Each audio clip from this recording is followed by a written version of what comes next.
Carla's telling me, not yet. Now. Well, good morning, everyone. Welcome to those in the sanctuary and to those that are online.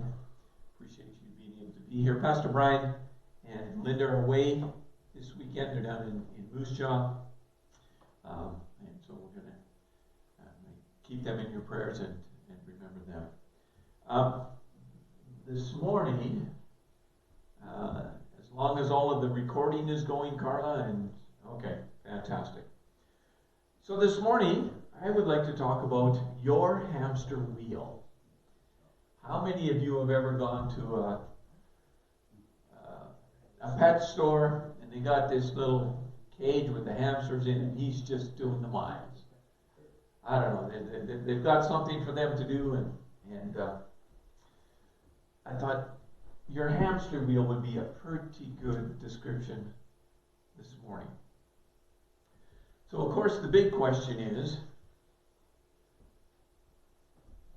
because it's your hamster wheel, are you looking from the outside, watching the hamster go around, or are you the hamster doing the running around? I'm going to be talking about simplicity. Simplicity is one of the spiritual disciplines. We don't talk about it much. It might be one of the ones that doesn't get brought up as much as prayer and Bible study and things like that.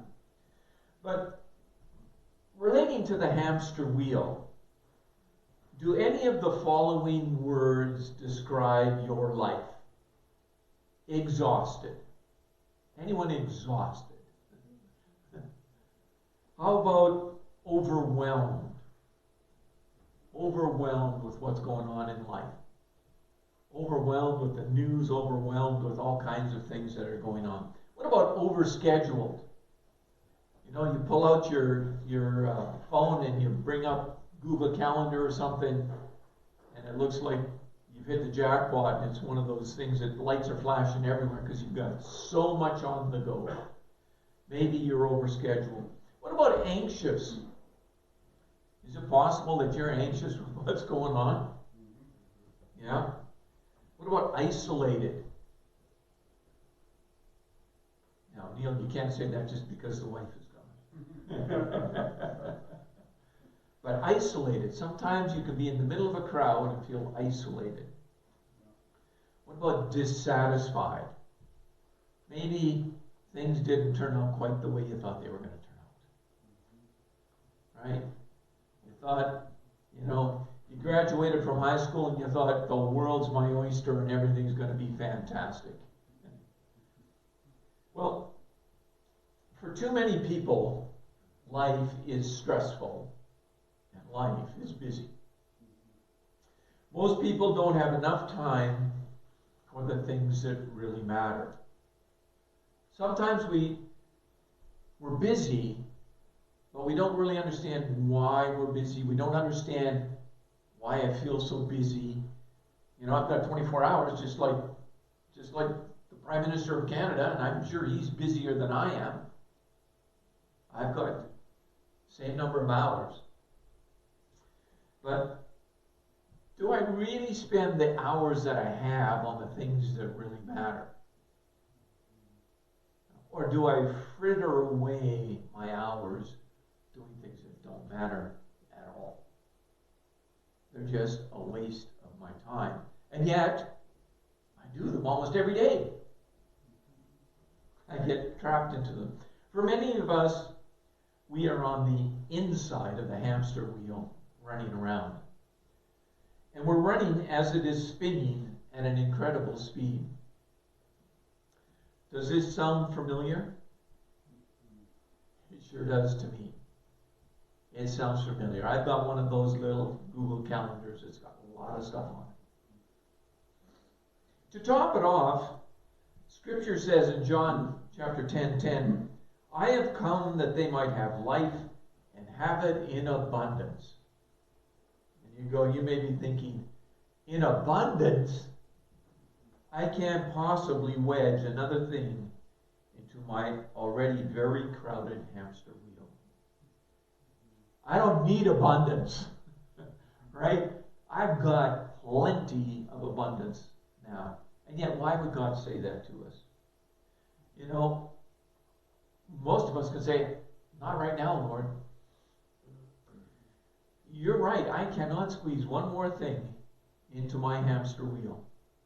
I am full, or at least I think I am. It doesn't seem to stop me from trying to squeeze another thing into the hamster wheel. Right? If some fantastic opportunity comes along, I've just got to get that in there somehow. And I try to put something in there. Yet, we know that we are not created to have a miserable and joyless life. So, Lord, where's the disconnect between running the hamster wheel and having an abundant life? My life is abundantly full, but it doesn't seem to be abundant the way that the Lord wanted it to be. Today we're going to look at the first part of a 5-part series. It's going to be the shortest part, I can tell you that. I was going to make it a 4-part series, and this one was going to be quite long, and then I figured, nope, we won't do that. So this will be more like the introduction, but there will be a 5-part series. The next part I will be talking on, I think, May 22nd. So join me then for that. So we're doing a 5-part series on the spiritual discipline of simplicity. I have mentioned spiritual disciplines on numerous occasions, and you might recall some of them, of the more common ones like prayer, meditation, fasting, Bible study, etc. Those ones we know quite well. But the spiritual discipline of simplicity is a bit different. What do we mean when we say simplicity? I did a study a while back about spiritual disciplines because we were going to try and come up with a list for the church.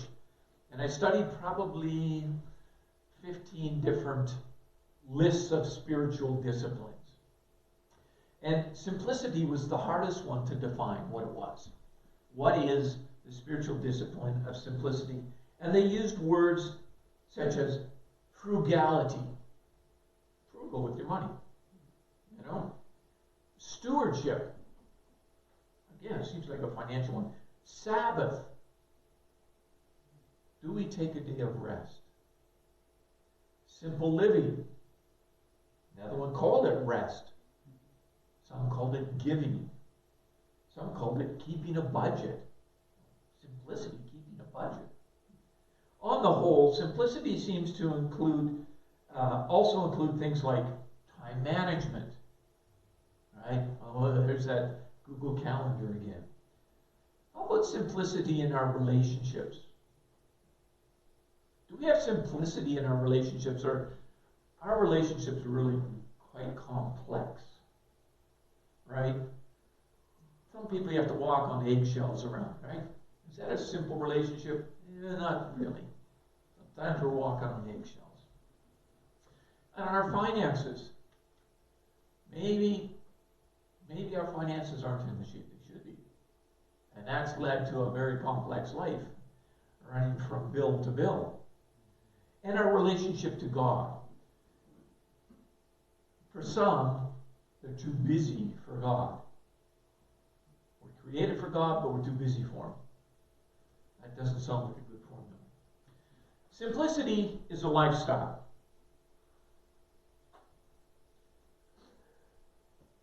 Simplified living is about more than doing less, right? More than clearing off the schedule. It's being who God called us to be. None of us looks the same here, and none of us is the same. God has made us unique. He's made us unique because He has a special purpose for each and every one of us. And so the dealing now is, am I fulfilling what I'm supposed to be? God had a simple thing for Skeeter to do, but is Skeeter doing it? God has a simple thing for Victor, and Michelle, and Tyler. So simplicity can be related to wholeheartedly single-focused mind on the things that God wanted us to do. That's why He created us, right? when we were created.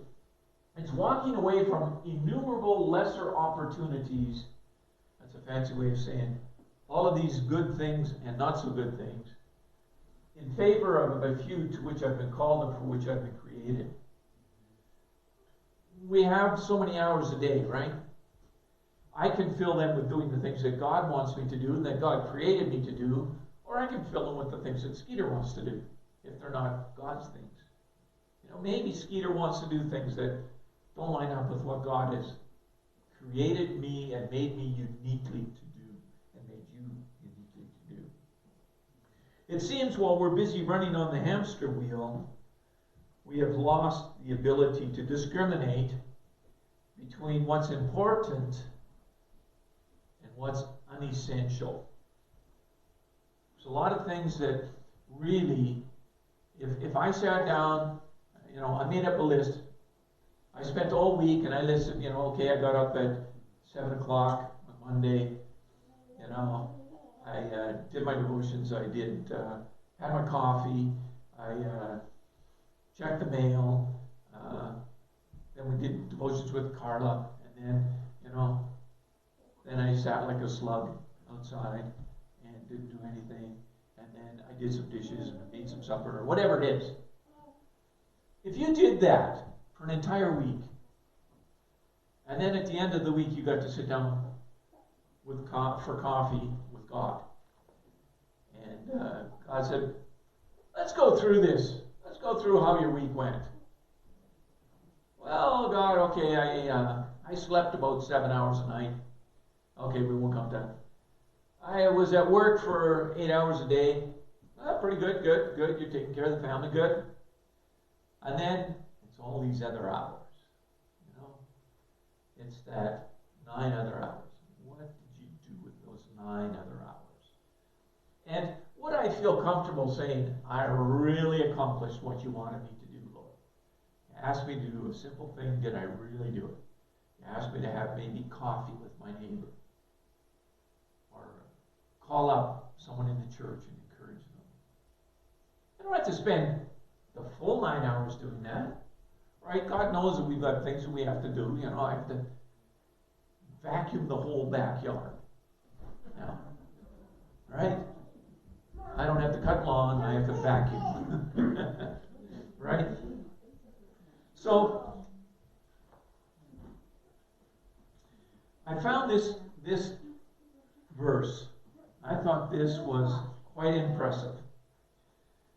This is out of the Jerusalem Bible, and I really like this translation of it.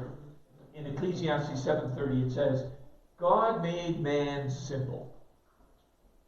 It made us really, really complex in the sense of what he wanted us to do. God made man simple. Come down here, live for me, do the things I ask you to do. Man's complex problems are of his own devising. Any complexity we have in our life, it's this guy's fault.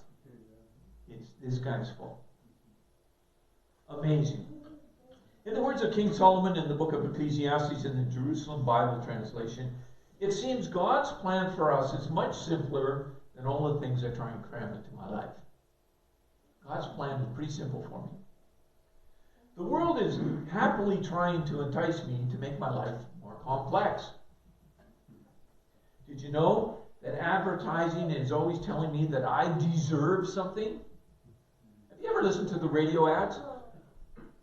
Listen for that particular little line. You deserve. You deserve. You deserve. I don't deserve anything. I don't deserve anything.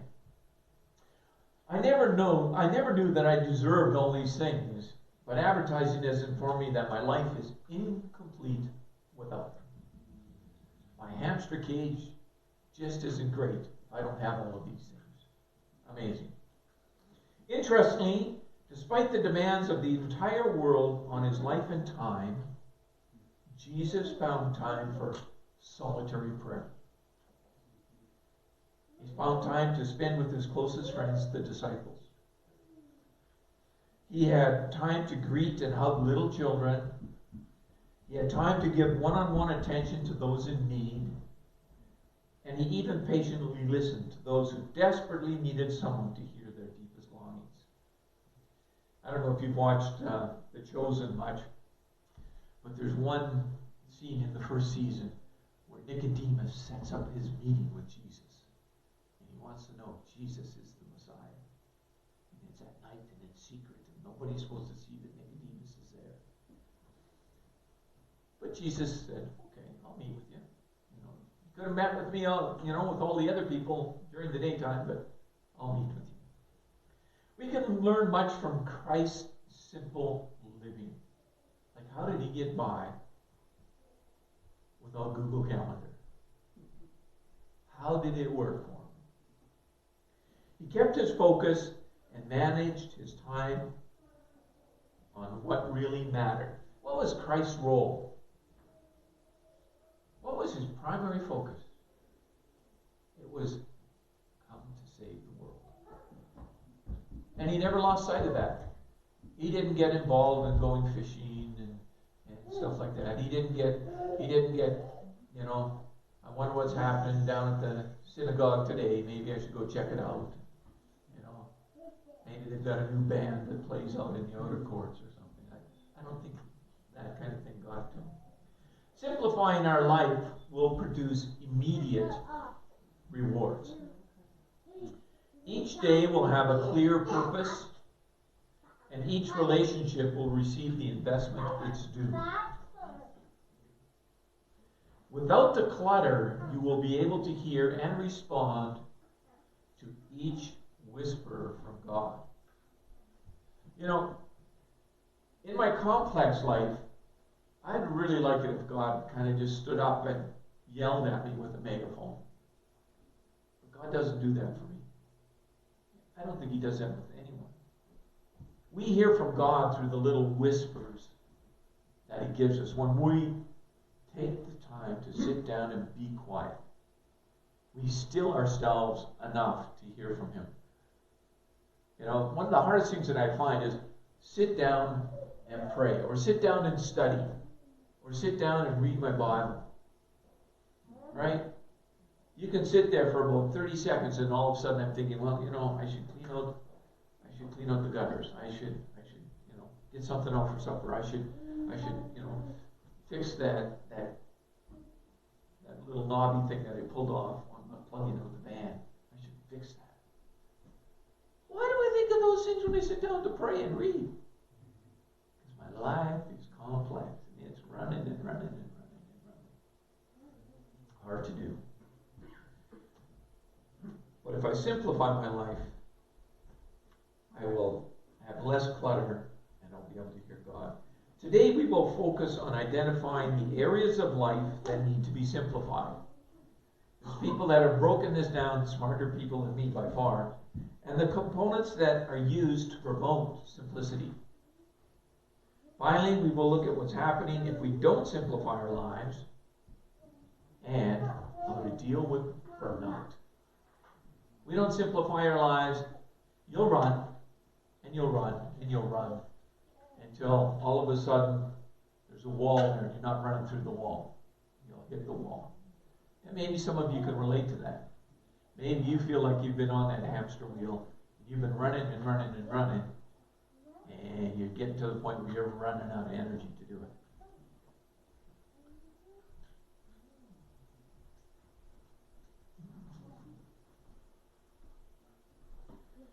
Okay.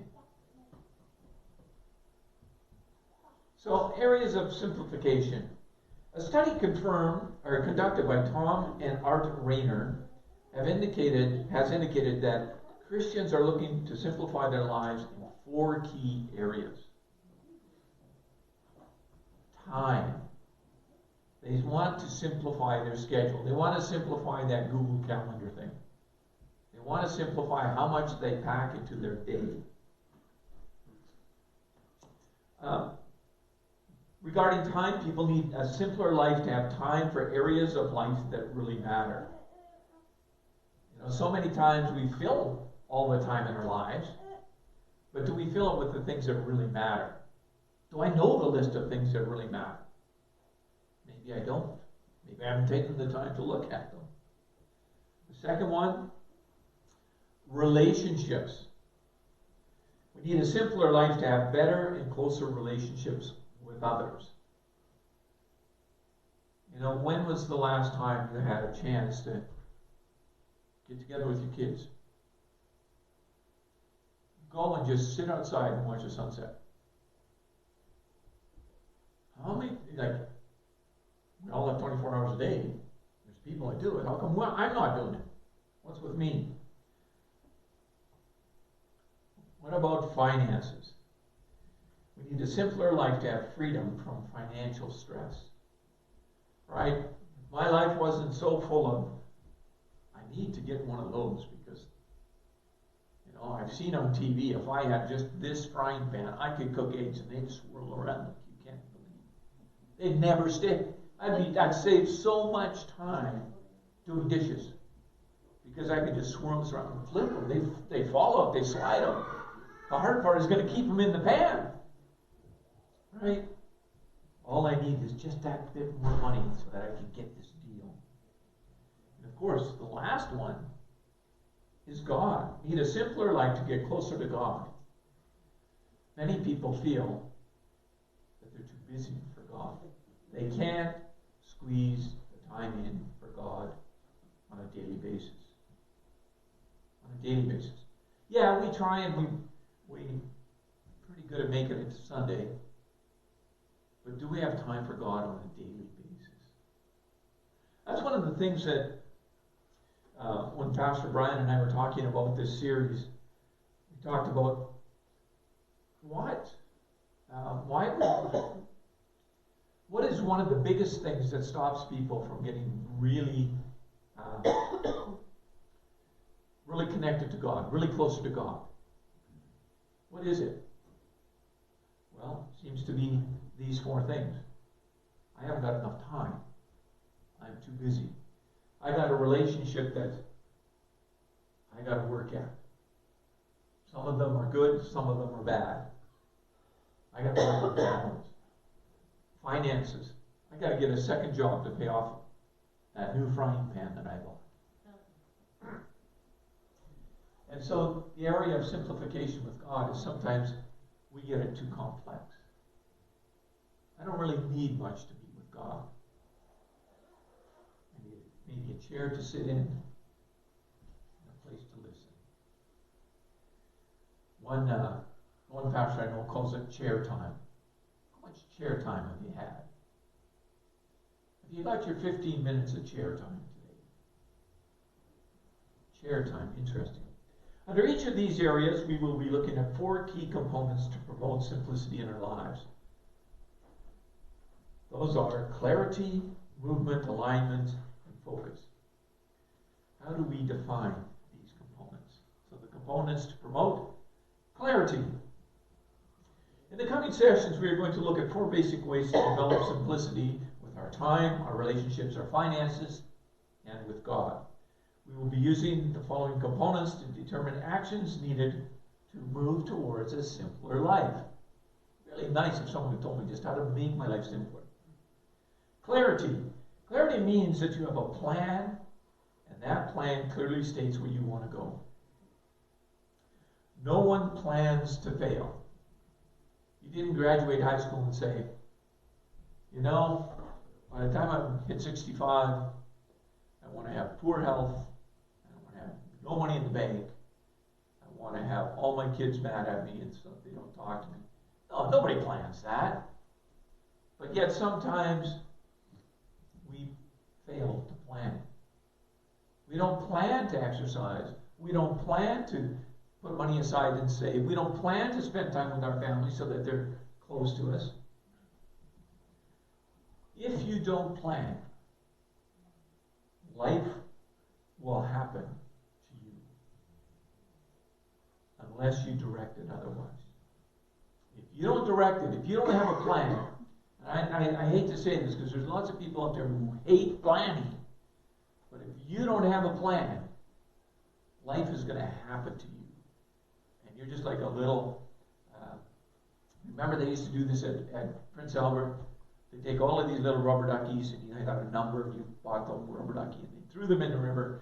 The first rubber ducky that crossed the line won a prize. Right? Well, maybe your life is like that rubber ducky if you don't have a plan. You could be just stuck in some eddy on the river. You didn't get past the bridge. So, clarity means that we have a plan. We'll talk about that. So we will have a plan for what to do with our time. We'll have a plan for what to do with our relationships and with our money and with God. It could be very simple. I think you'll find that they are quite simple. Next one, movement. We can have a great plan, but if we never do anything with it, guess what? Ain't going to work. Wishing and hoping won't implement the plan. Only movement will. You have to be intentional and incremental in removing congestion from your life. There will be things that you will remove from your life in order to simplify.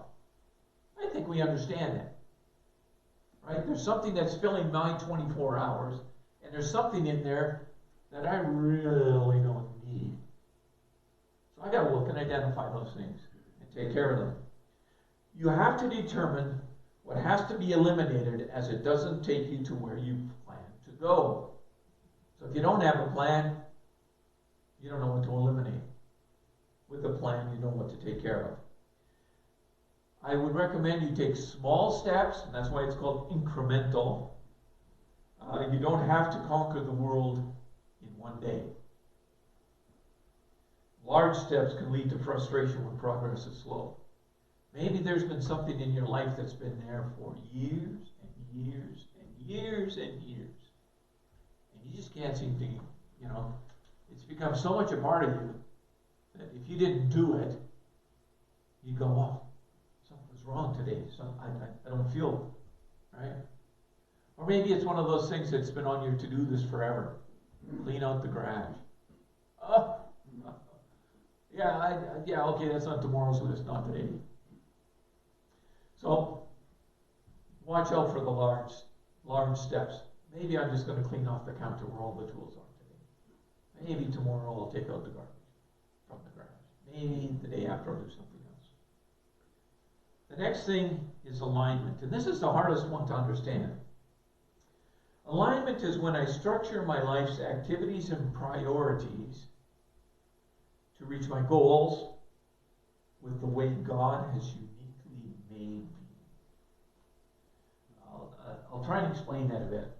So God has made each of us uniquely. There's this thing called spiritual shape.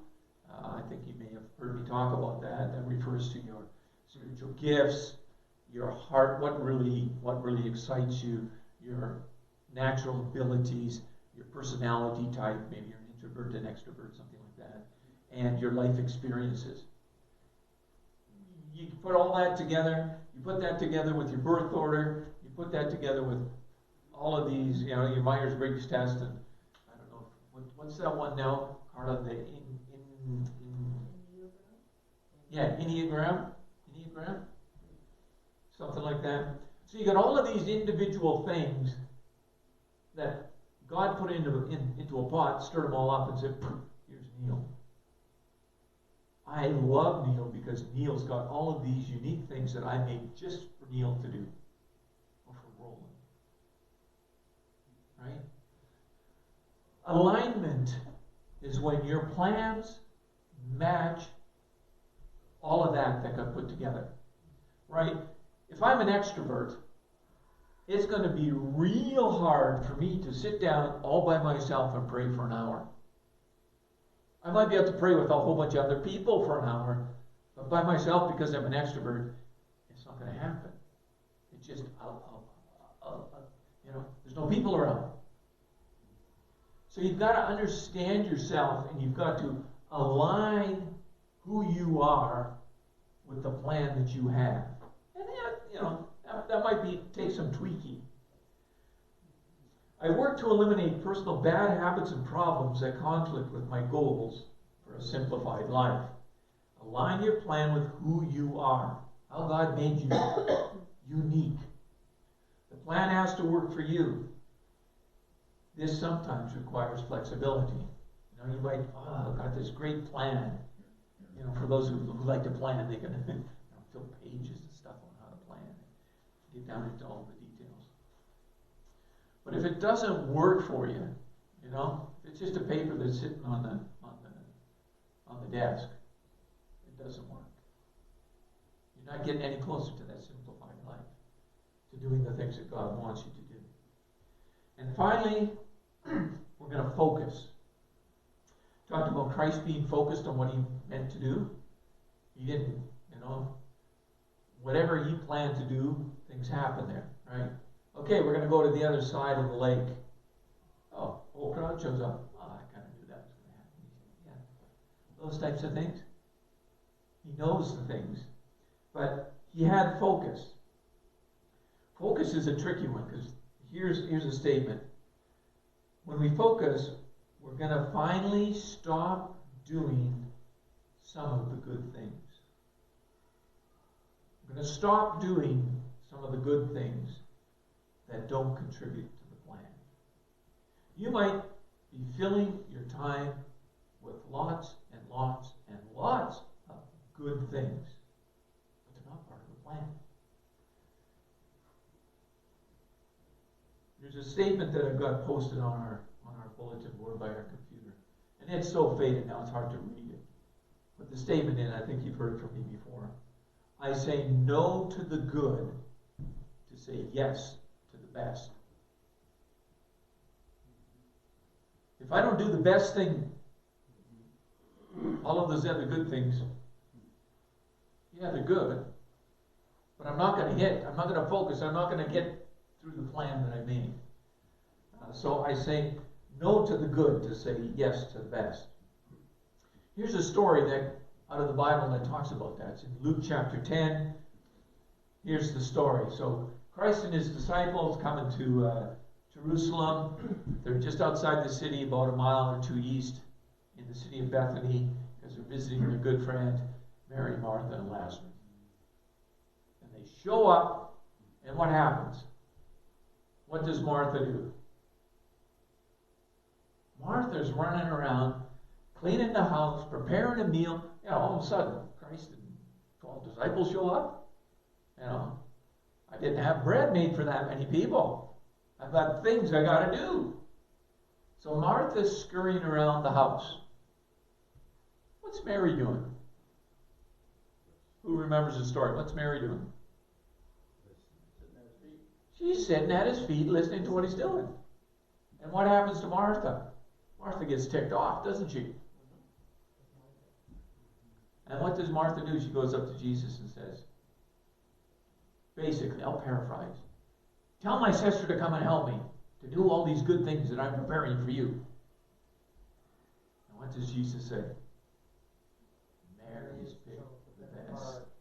Mary's picked the best part. Were the things that Martha was doing, were they bad? No, they were good.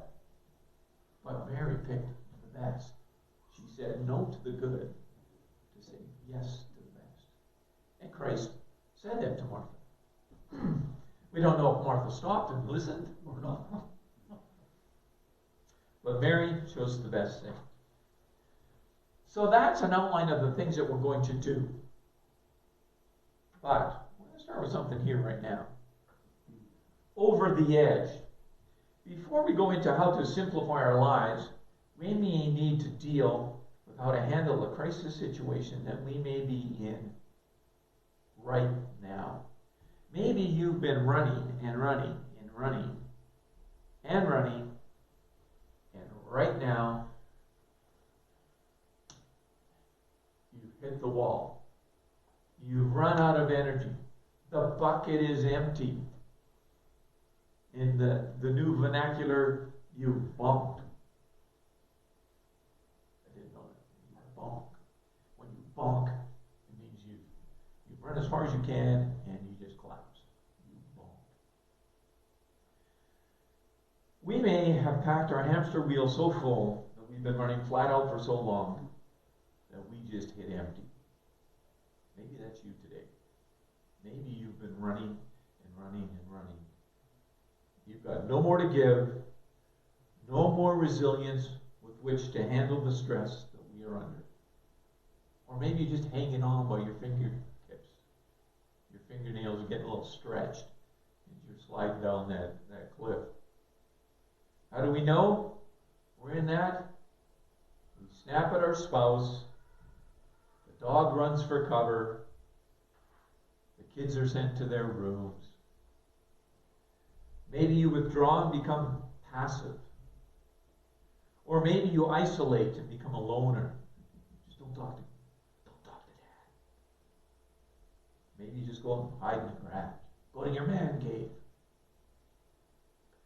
Maybe you overeat, you overdrink, you overmedicate, maybe you overspend, or maybe you just pour it on and overwork. You get the idea what I'm talking about. What do we do in these situations today before we figure out how to simplify our lives for tomorrow? All right, great thing you're talking about, Skeeter, simplifying and taking those things out of my life and decluttering and getting focused on what God wants me to focus on. But right now, I'm swimming with sharks. And I've had enough. I'm feeling like I'm going down. How do we deal with that? How do we replenish our energy reserves? I don't know if you've all got pen and paper. If you do, get it out for me. Or get it out for yourselves. If you've got a pen and paper. I want you to draw, not too stylistically, but a basic bucket. Just draw a bucket. Very easy. 3 sides bucket. No big problem. So draw a bucket, and on the bucket, put a line to mark where you feel your energy level is right now. So you got a bucket. Is your energy level full? Like you're just bouncing. Today's the greatest day. Fantastic. Weather fantastic. And you're going to get together. You're going to have barbecue stuff. Blah, blah, blah, blah. Everything's great. Or maybe it's like a little bit lower down. I didn't get enough sleep. I got nothing out for lunch. I don't know what we're doing for lunch. I got this to do and this to do this afternoon. I'm a bit grouchy about it. Or maybe you're at the bottom of the bucket and you're just sitting here vegetating. This is the quietest part of my week. If Skeeter would just stop talking. This would be the best part of my week. Right? Maybe you're at the bottom of the bucket and you don't care what it is outside. You don't care what you're doing for something. You don't care about anything. You're a zombie. You've hit the wall and the imprint is on your face. You're exhausted. So in that bucket, mark it. Don't tell me what it is. Just mark it. You know, sometimes we go on vacation to relax. Fill up that energy bucket again. Okay, you let all those things, I can finally slow down enough. I don't have to go out and mow the lawn. I don't have to go and do this and do that and do everything. And your energy bucket finally fills up. You know, one thing that used to happen to me when I was still working is Carla and I would go on vacation. And we'd go for 1 week, and we'd come back, and it was like, oh man, I could use that. I could use another vacation. And it wasn't because we did so many things on our vacation. It was because I never got my energy bucket filled up. So we started going for 2 weeks. And you know what we found? After the first week, the energy bucket was pretty much full. That's pretty good, Yeah, let's go do that. Let's go. Yeah, you want to walk into town, or you want to go for a swim, or.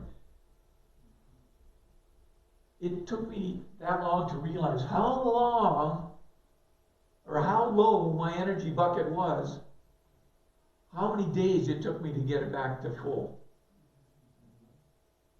Maybe you can relate to that. Maybe your energy bucket never gets quite filled up. You're going hard out. You take a break. Oh, yeah. But there's always those holes in your bucket. Something's leaking out. Maybe you can relate to that. One of the things that we realize is we first have to patch the holes that are draining our energy bucket. That's metaphorically speaking, but what is it that drains us? That is the important question. What is it that drains your energy bucket? Make a list. What are the things that drains your energy bucket? Maybe it's your job. Maybe, you get up excited on Monday morning, I get to go to work today. Right? Or you go, oh, shoot me before I get there. Just shoot me. This is going to kill me. A whole week? Oh. What drains your energy? What really brings you down? Could it be relationships that are like this? Maybe there's problems with your kids. Maybe your schedule is absolutely hairy. And you're running so many places that, you get a phone call, how come you're not here? I forgot. My schedule is too busy.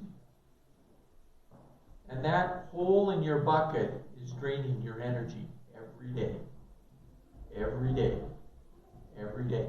If you don't fix that hole, you're never going to get your energy bucket filled past that hole, will it? You get up there, it's going to keep running out. It's going to keep running out.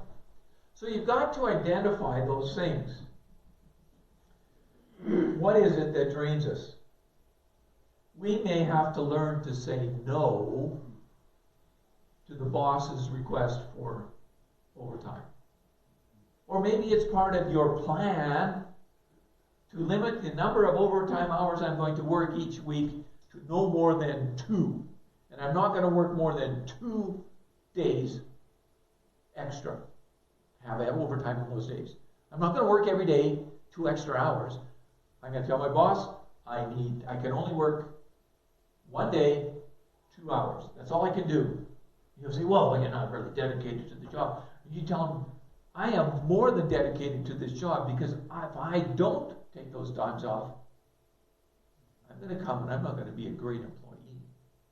I'm doing this for your sake, to give you the best that I am. What about saying no to your spouse?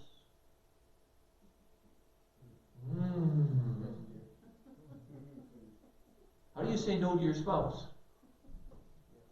You get home from work and all of a sudden the spouse is, oh, come on, hurry up, get changed, we're going here, we're going there.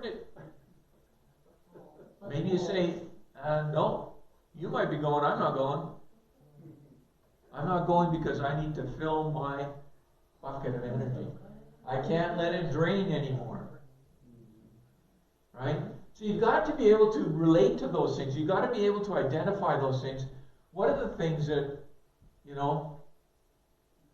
drain your energy bucket? And I keep coming back to that, but there are things that happen.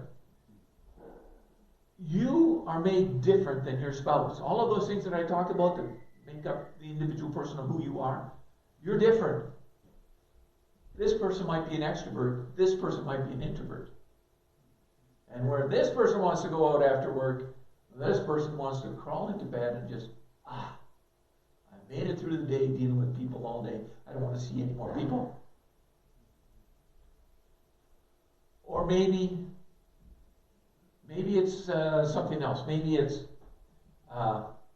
emotional versus rational. Maybe you have those situations in your marriage where you've got one person who is made emotionally and one person that's made rationally. You wouldn't have any experience with that. I'm not mentioning any names. Okay? But each of us goes through those things. We are different people. And we married someone who's different.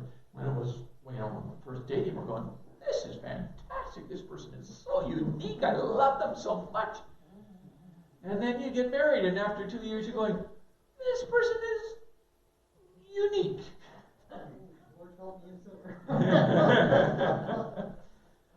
But you've got to identify where those holes are in your energy basket. If you don't, they will continue to leak. And you won't, you're going to snap at your spouse, the dog's going to run away or get kicked, and the kids are hiding out in their room. How long you been in there? Oh, I'm doing homework, Dad. You've been in there 7 hours. Oh, homework. Come on out. No. I have very important homework. I want to stay in here. Anyway, what about saying no to your kids? How many kids nowadays are involved in a minimum of 2 extracurricular activities? There's an ad on TV. It's a government-sponsored ad, and it's talking about, I think it was to do with income tax. And he said, I am so happy that the government is allowing us to write off these things for the activities for my kids. And she's holding a kid that can't even crawl. Like, what kind of activities can a kid not crawling have? Like, what, you're paying money for this kid to do something? What is it? Do we need to say no sometimes to our kids' activities? Or do we feel so pressured because, little Johnny's in hockey, he's in basketball, he's in baseball? Well, good for little Johnny. What if we have to say no to all of those extra activities? And some of those aren't just your kids' activities. What about my activities? Am I involved in too many activities? And it may not even be activities out of the house. How many of you, I gotta grab this thing. I keep referring to it. How many of you are entertained daily by this thing? And it's got a little app on there called YouTube. And you're watching all those good things on YouTube. Not the bad things, but you're watching good things on YouTube for 4 hours a day. Oh, but Billy Graham's on, or Rick Warren's on, or, there's all kinds of good things. Say no to the good, to say yes to the best. What about, okay, I'm going to sit down for this one, so I don't step on my own toes. Are there things I have to say no to at church?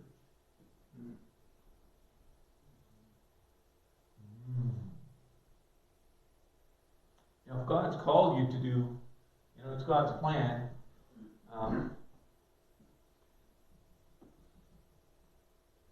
If it's God's plan for you to do things in the church, well, then you do it. That's God's goal for you. God's made you that way. Same thing if it's activities with your kids or with your spouse, or maybe God's called you to be the absolute workhorse at where you're employed. And you're doing it, and God's getting the glory for it. All of these things can have exceptions. Please be aware of that.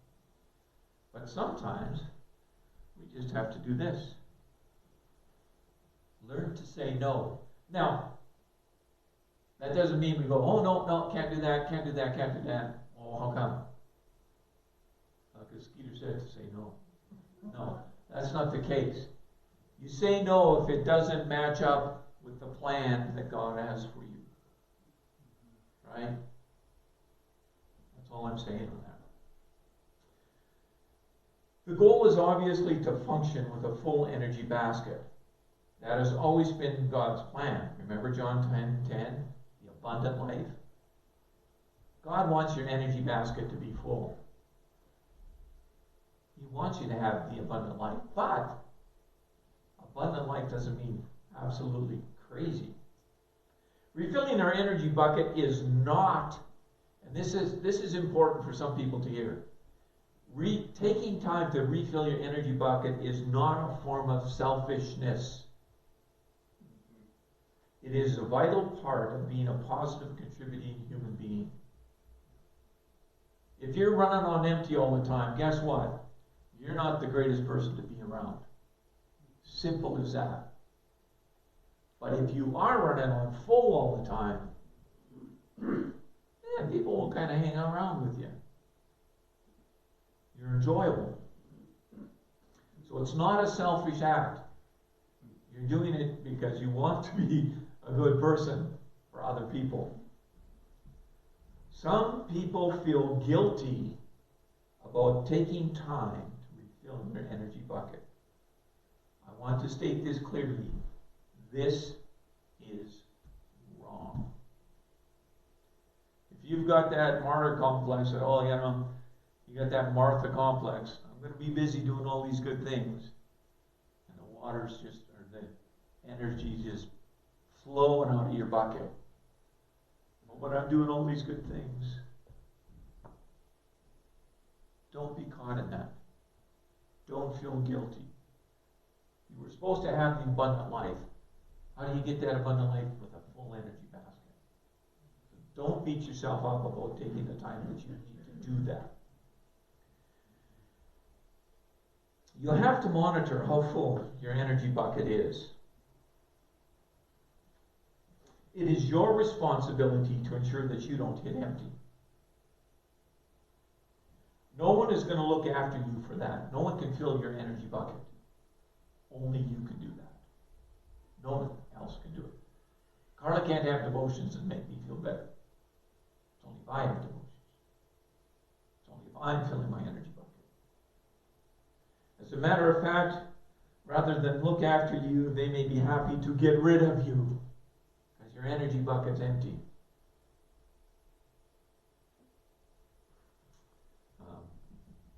A guy I was reading said his wife and family had packed a car for him when he came home. They said, "You're going away. We don't want you around here. You're going away for a week.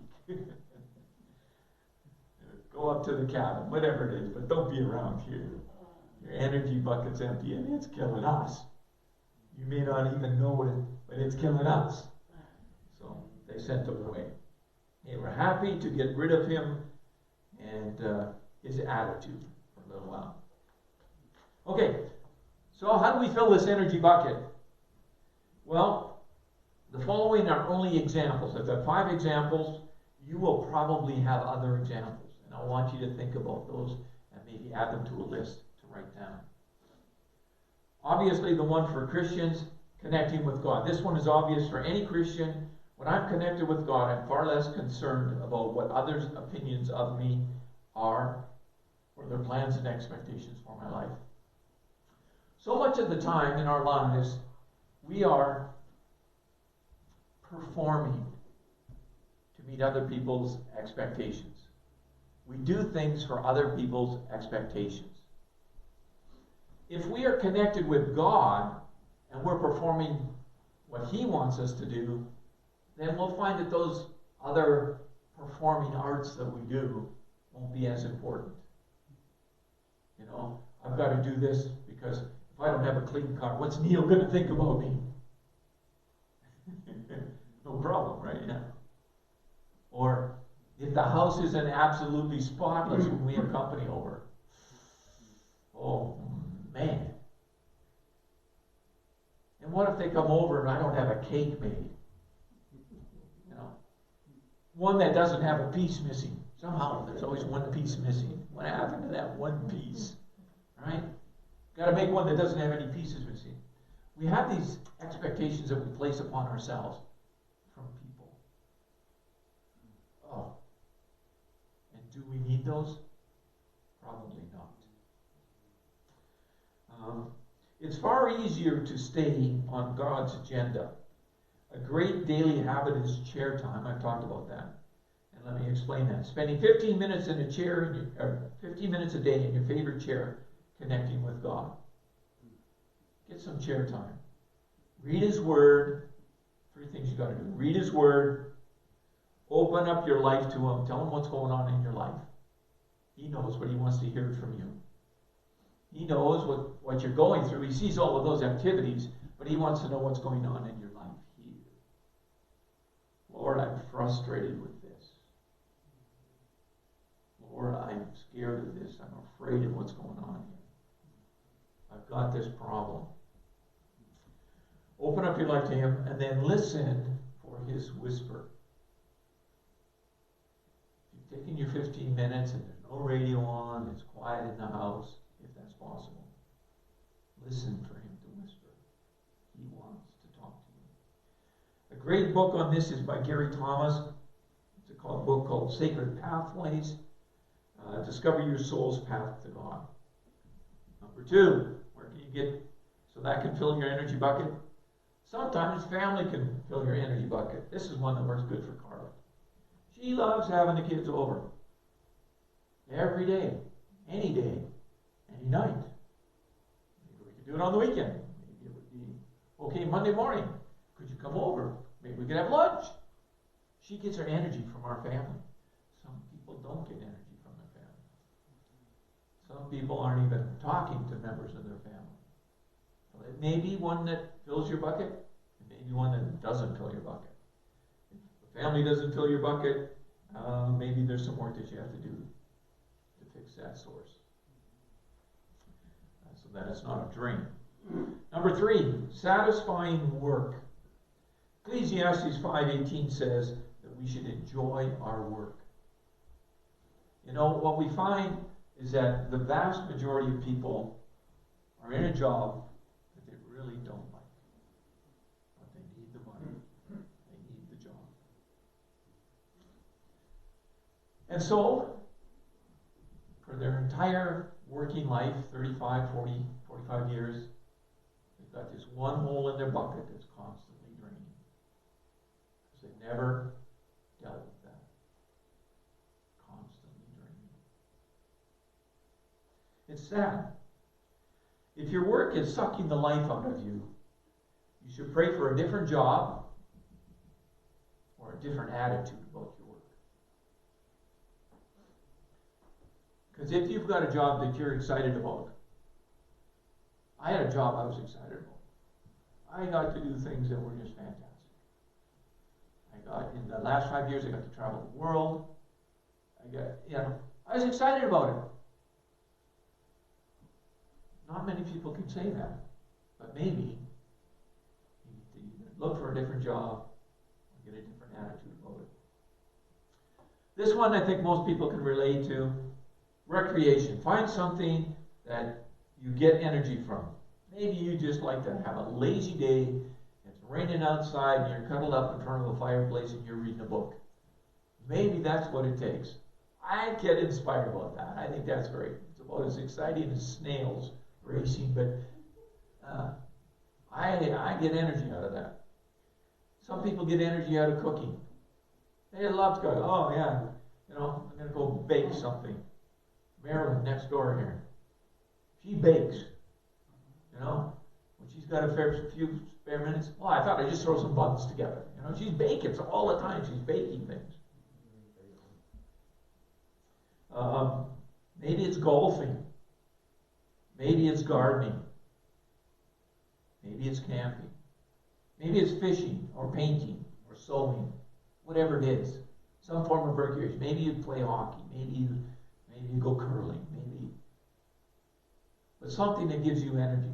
You go, yeah, I had a good time. It fills up that energy bucket. Don't feel guilty about doing this, as it is critical to your well-being and your relationship to others. We most of us can relate to our parents who said, nose to the grindstone. Nose to the grindstone. You got a couple extra minutes. Well, you can try and get that job done. Nose to the grindstone. Man, they must have started off with the nose all the way out here. Grindstone's worn it off. Just once a year, that's all that's left. Nose to the grindstone. And sometimes we inherit that. We inherit a lot of these things from our parents. You got to be aware of that. But you need recreation. Don't feel guilty about doing this, as it's critical to your well-being. And let me tell you, it's critical to the relationships that you have. Otherwise, you'll come home, you'll find the car is packed in. Here's the map. This is where you're staying. And by the way, we're not coming with you. Another one, healthy living. You if you're feeling good physically, then there's a better chance that you've got more energy. So regular exercise, proper rest habits. And I heard this week that the ideal amount of rest to have is 7 hours. You should get 7 hours of sleep a night. If you get more, bonus. If you get less, it probably isn't that good for you. And yet, as we're shortening the nighttime so that we can do all of the other places around, so we can have more waking hours, I think it's hurting us. And of course, healthy eating habits, which means the right food, the right amount, and the right time. Right? It's no use having supper at 9 o'clock if you're going to go to bed at 10. Because guess what? You're not going to use that food. It's just going to pack right around here. That's where it's going to be. Healthy living gives us about a 20% energy increase each day.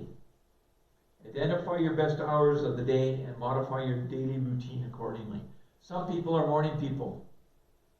You look over your life, when did you get the most done? In the morning, in the afternoon, or at night?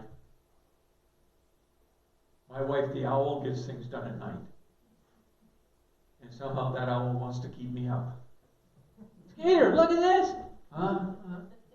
I'm sleeping, can't you tell? I've got my eyes closed. No, look at this, Skater, you gotta see this, gotta see this. In the morning, I don't do that to her. I just quietly creep out of the room. I'm up at 7. Okay, I'll go down, I'll read or do something.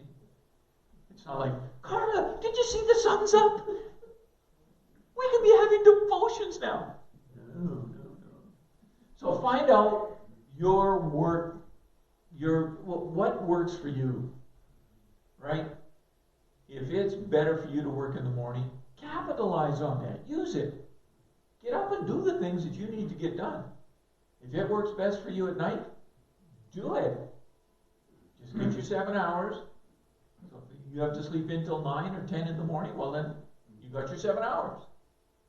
But don't expect the other person to match, right? Again, my little mixture is different than my wife's little mixture. Same for you guys. Find out what works and then make allowances for it. Can you think of other things that you might get energy from? So these are just 5 that I have come up with. There may be other things that you think, this is absolutely the greatest thing. Every night I sit on the back porch with a cup of coffee and I watch the sunset. That might be energizing for you. That might be the thing that you need on your list. Maybe it's listening to good music. Whatever it is, find that. You've got to have these things because when the bucket gets empty, you can't just wallow there. People don't want you there and you don't want to be there. You've got to be able to find things that work for you. Okay, to summarize. We know God wants us to live simple lives. Scripture says that. Pretty straightforward. Right? But most of us aren't living simple lives. Most of us are living complex lives. There are typically 4 areas where simplification would be beneficial to us. How much time we use and how we use our time. Right? I can't burn the candle at both ends. I can't start sleeping 7 hours a night, down to 6 hours a night, down to 5 hours a night, down to 4 hours a night, just so that I've got more hours in the day. It doesn't work. Relationships. You will find that there are some relationships that just drain you. Most of the time it's with people at work, and sometimes it's people that you're related to. And so, sometimes there are relationships there that you just have to say, it's a hole in my bucket. If I can't work on it now, I may have to work on it later, but I'm not going to get too involved in that. Or maybe you're hanging around with friends that just aren't good for you. I can speak about this from teenagers and that. Parents always tell you, don't hang around with the wrong crowd. Well, there's truth to that. Finances. Sometimes we just let finances kind of happen, right? We don't plan to fail, we fail to plan, and guess what? You get to retirement, and there's no finances. Talk about pressure. And time with God. I think all of us understand the importance of our relationship with God. But how much time do we devote to that? So obviously that's an area where simplifying our life would work. There are 4 components to promote simplicity. I mentioned them: clarity, movement, alignment, and focus. I defined them. And we'll be going through those when we look at the things like time, relationships, finances, and God.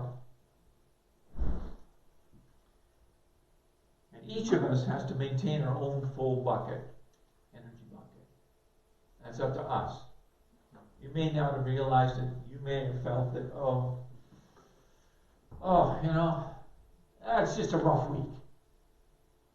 Then it's another rough week. Oh, it was a bad month. It was a busy month. The weather wasn't very good, and all of a sudden everything, the weather got good at the very end of the month, and now I crammed everything into it. And then it was a bad year. 2020 was a bad year. Oh man. So takeaway. What do we take away? Do an honest assessment of how full your energy bucket is.